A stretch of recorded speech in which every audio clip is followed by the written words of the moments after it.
미국 시장에서 기준금리를 인하한다. 진짜 놀라운 일이죠. 시장에서는 그렇게 이미 예상을 하고 있습니다. 굉장히 빠르게 움직이고 있습니다.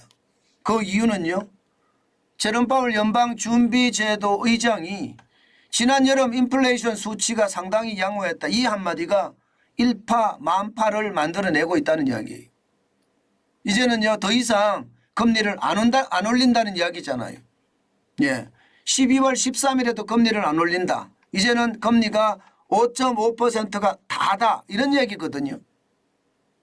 그런데 시장에서는 여기서 한 걸음 더 나아가서 금리 인하는 언제 할 거야 이렇게 시장에서 나옵니다. 그러니까 거기에 대한 것은 뭐 묵묵부답이기는 한데요. 시장에서는 야 이제 금리를 동결시킨다는 게 확정적이 되면 이제는 인하에 대한 무게감이 있겠구나 이렇게 시장에 생각을 하면서 시장을 지금 바라보고 있는 겁니다.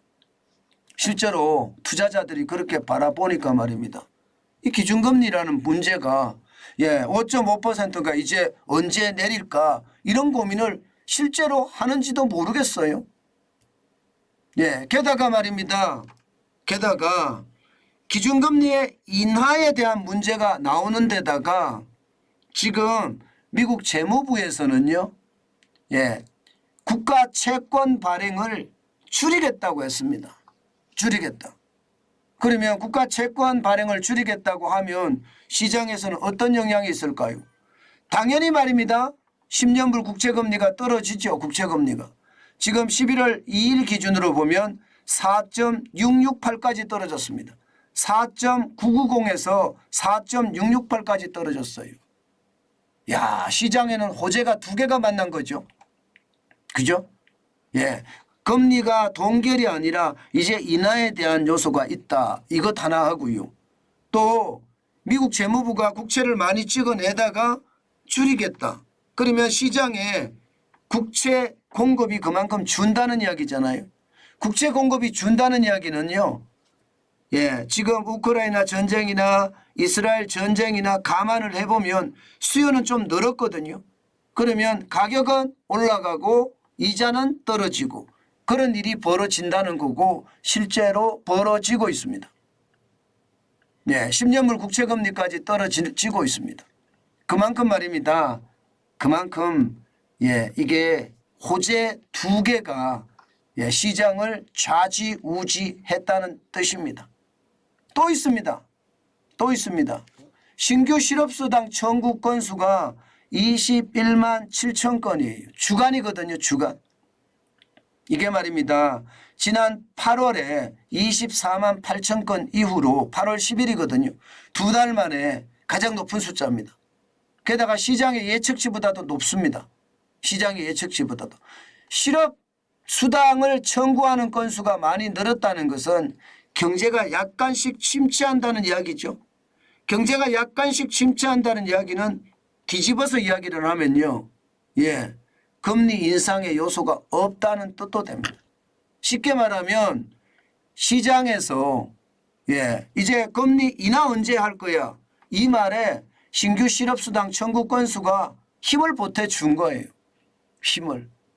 지표까지도 힘을 보태주니까 시장은 그야말로 엄청나게 올라갑니다. 대형주 중심의 다우산업지수가 여러분 보세요. 1.89 급등했습니다. 79.92가 올랐어요. 단숨에 4,100 수준에서 4,317.78까지 올라갔습니다. 어제도 많이 올랐잖아요. 오늘도 많이 오르고. 단숨에 지금 4,317.78까지 올랐습니다. 대형주 중심의 S&P 500 지수가 굉장히 빠르게 오르죠. 여기에다가 말입니다. 나스닥 종합지수도 1.78% 232.72가 올랐고요. 13,294.19로 마감했습니다. 사실 나스닥은요. 기술주 중심이기 때문에 대출 이자에 대한 부담이 있습니다. 그런데도 불구하고 1.72까지 올라가면 결국은 금리 인하 시점이 이제 얼마 안 남았어. 기업들의 부담이 좀 줄어들 거야. 이렇게 생각하는 경향이 강하다. 이렇게 봐야 됩니다. 마찬가지로 블루칩 중심인 다우산업지수도 1.7%나 올랐습니다. 564.5가 올라서요. 33,839.08로 마감했습니다. 뭐 조만간 34,000이 올라간다는 이야기도 아주 쉽게 나올 것 같습니다. 그만큼 시장에는요. 제롬 파월 연방준비제도 의장의 한마디가 시장에 광풍을 불어제꼈고요. 재무부가 국채 발행을 줄인다는 이야기가 시장에는요. 그 어느 때보다 급등을 만들어냈다 이렇게 얘기할 수 있을 것 같습니다. 중요한 것은요. 시장이 그러면 이렇게까지 좋아졌느냐. 이제 그것을 볼 필요가 있습니다. 저는 여러분들에게 계속 말씀을 드리지만요. 이자 앞에 장사 없다는 게 제 지론이에요. 경기가 뭐 갑자기 말입니다. 금리를 동결하고 인하에 대한 이야기는 나오지도 않았는데 시장에서는 먼저 꺼내서 인하에 대한 이야기까지 만들어내면서 시장을 급등시켰는데 저는 이것은요. 결국은요. 유동성의 장세라 그렇게 읽습니다.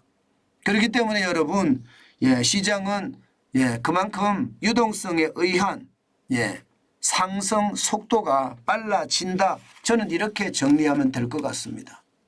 그렇지만 이자에 대한 어떤 문제가 점점 가면 갈수록 더 커질 거거든요. 물론 뭐 어떻게 생각하면 미국의 중앙은행인 연방준비제도가 잘 대응을 하겠지만 말입니다. 저는 유동성 장세라는 사실에는 변함이 없습니다. 오늘 우리 시장도 그럴 거예요. 어제도 폭등했잖아요. 완전히 뭐 코스닥이 4.5%까지 올라갈 정도로 난리가 났습니다. 외국인들의 기환이었거든요. 외국인들이 굉장히 많이 돌아오는 바람에 그 정도까지 올라갔었으니까 오늘 시장도 말입니다. 아마 꽤 요동을 칠 겁니다. 이럴 때 여러분 진짜 조심하셔야 됩니다. 뭐 어떤 분들은요. 이미 10월에 주가가 52주 신저가 내려갔을 때 몇몇 주식들을 사놓고 있다고 이렇게 제가 이야기도 듣고 있는데요. 그렇게 이야기를 듣고 있다고 하더라도요. 제일 중요한 것은요. 여러분만의 투자 원칙을 가지고 계셔야 됩니다. 무조건적으로 시장에 대응하는 것은 저는 방법이 아니다 이렇게 생각합니다. 자칫 말입니다. 요즘 같은 시장에 과잉 대응했다가는요. 오히려 큰 코를 다칠 수도 있으니까 경계감을 가지고 시장에 대응하는 것 저는 잊지 말았으면 좋겠습니다. 제가 시장을 볼 때마다 굉장히 많이 불안감을 가지고 있는데요. 뭐 작년 10월에서 11월에 가는 것처럼 뭐 시장은 일단 그렇게 가는 모양새는 보여요. 그런데 저는 분노의 매수를 지금이 할 때가 아니라고 생각해요. 분노의 매수 시점은 지금이 아니라 코로나19 때처럼 IMF 외환위기 때처럼 그런 최악의 글로벌 금융위기 때처럼 극단적 위기가 됐을 때 저는 분노의 매수를 추천합니다. 지금은 그렇게 분노의 매수를 추천할 시점은 아니다. 그 말씀 다시 한번 올리고요. 오늘 시장은요. 환율도 그렇고요. 시장도 그렇고요. 아주 경계감을 가지고 대응하는 것 꼭 필요하다. 그렇게 말씀 올리겠습니다.